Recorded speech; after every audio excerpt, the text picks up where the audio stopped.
guys, this is Lovin Meets with Juju. She is an amazing TikToker, best known for her portrayals of the Moroccan mom. We'd really love if you can subscribe to the Lovin Meets podcast wherever you get your podcasts from. Enjoy the show. Good morning, welcome back to the Lovin Dubai show. Today's guest is the one and only Juju, a content creator known for her spot-on portrayals of Moroccan moms and North African culture. Living in the UK but now based in the UAE, we are so excited to welcome her on the show. Welcome to the Lovin Dubai show. Thank you so much. I'm so excited to be here. We're excited to have you. Of course, we're excited to get into it and find out more about your auntie persona of Morocco. We love that. So we've seen you quite a bit and you're really your videos are so funny. First of all, let's just preface that. But what inspired you to create the Moroccan auntie / mom persona? So I feel like the funniest people in life are the people with the most trauma. I feel like this is just a given. And there was no one in the space when I started at the time that does what I do, which is portraying what it's like growing up in like a Arab North African family. We have so much craziness that goes on. So one day I was just sitting down and I decided to pull out my phone, make a video, and it went super viral. And I was like, oh, hey, people kind of like this. So I just kept doing it again and again. And sometimes when I lose inspiration, I just literally go on Instagram quickly and say, guys, what's a funny thing that's happened to you that your mum did? And then I'll get suggestions and then set the camera up, film it again. So there was it was just one moment and it happened at home. Were you nervous posting it? Did your mom kill you? No, so funny enough, I don't script any of my videos. I'm a one take. Even if there's bloopers, I'll just edit them out. If you see the behind the scenes, the bloopers is just me staring at the floor like this, trying to come up with something to say. And what's even funnier is it's not based on my own mum, because my mum's quite British. She's quite just like me. It's based on most of my friends' mums growing up, what I've seen, as well as my grandma's generation, that generation. So my mum, she finds it absolutely hilarious. Sometimes you'll find it in the comments this one is actually me. And I'm yeah, so I get a lot of support from my family. Yeah, normally you would think you would get the inspiration from your mother or something like that. That's what I would have assumed. But that's actually really funny that you get it from other people. But what's the funniest thing you've heard from an auntie growing up? I don't really know. I can't put my finger on anything. To be honest, they say a whole lot of stuff from WhatsApp things oh, this is going to cure your disease. Put honey with apple cider vinegar and don't go to the doctor. Those kind of things I find absolutely hilarious. And I look at them and I think, oh, who gave you access to the internet? Take it away from them right now. But I don't have anything I can put my finger on. So speaking of giving people access to the internet, right before you came on, we were discussing trolls and online hate. Have you gotten that? How do you respond to it? All of it. I've had it all. So I've been doing social media since, I think, 2018 now. So I don't know how many years that is. I can't do quick maths in my head. I think 6 years. Yeah, 6 years now. That's why we're in media. We don't do maths I don't know. 6 years now. So I think the first year I cared a little bit. Second year I cared a little bit less. Now I'm just at the end of the day, even the best people who have ever walked this planet, our Prophet Muhammad Sallallahu Alaihi Wasallam, he had people who didn't like him. So who am I to have people who don't like me? There's people on the internet that will say a bunch of hate, but the people who will say the positivity outweigh them. And it's important to not look and focus and hyper-focus on the negativity, instead to see all the greatness and all the positivity that's coming from it. That's what I like to do. Do you remember the first video that put you on the map? Yes, and it wasn't my own, it wasn't this style of content. So it was actually, me and my sisters used to do YouTube under a channel called Just the Hijabis, and I did an accent challenge, and I did a challenge of just doing mocking little bigots from the UK, and it went super viral. It's still going viral now on Twitter, and that kind of put my foot forward into the social media kind of stuff. And then one day I was sitting with a management agency and they were like, you need to get on this TikTok app. This is 2020. You need to get on this TikTok. I was like, I'm not doing Musically, dancing. I'm not doing that. And then I did literally one video and it was using a sound of Catherine Tate.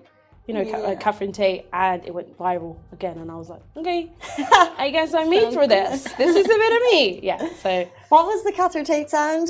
She's a UK comedian, right? Yeah, she's a UK comedian. It was something so the teacher was asking her something in French, and then she was like, say in English. And then she's like, but this is a French class. She goes, but I'm English.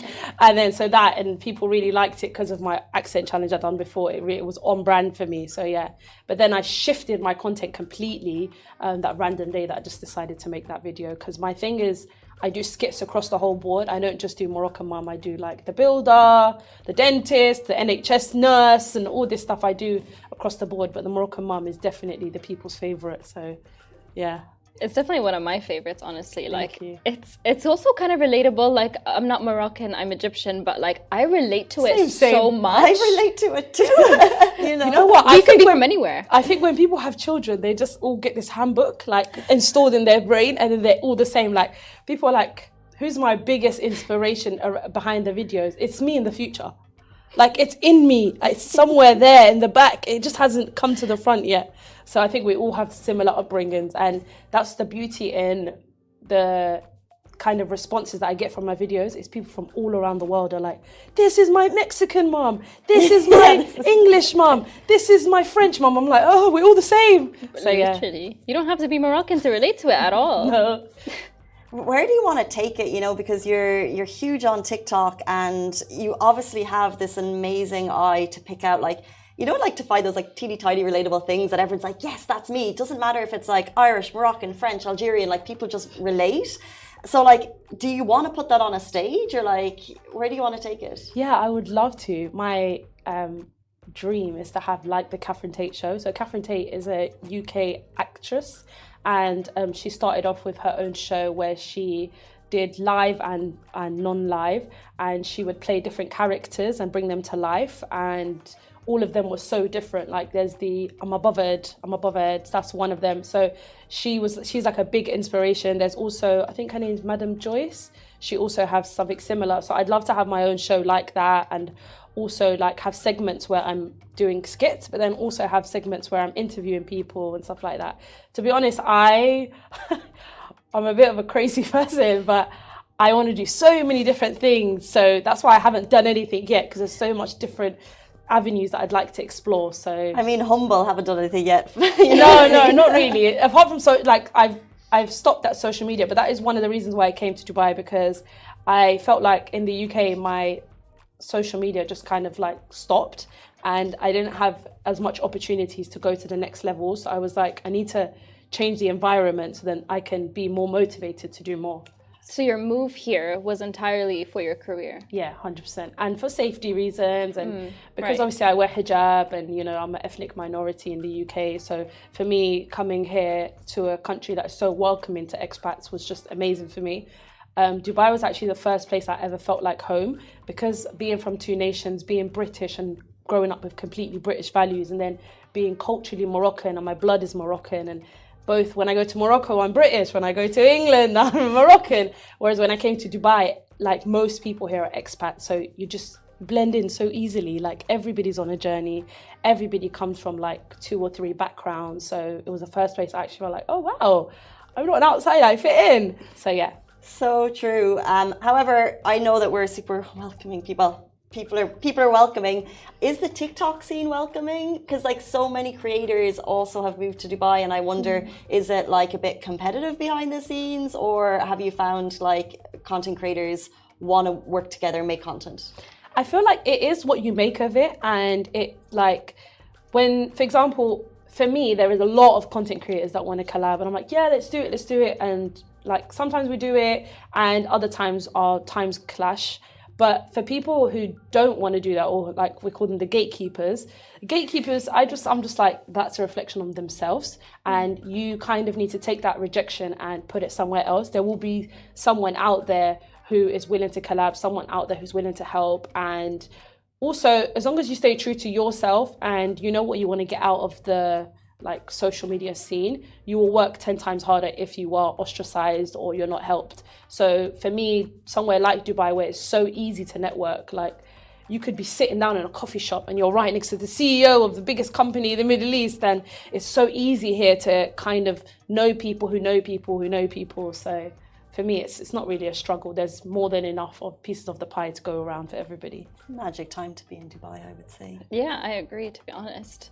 One of your segments on like your TikTok account is the Man's Podcast. Oh my God. That was a really good one, if I do say so myself. So, like, what's the wildest thing you heard on a man's podcast? There's a lot. There's too much. There's too much. I think, but the thing is, it's what's funny. Before I say the wildest thing is, only when I came here, I realized it's abnormal behavior, because it's only like exclusively in the UK and the US that these men are on these podcasts, because the men in this side of the world, they're not on the podcast talking about women. They're on a podcast talking about other things that are important.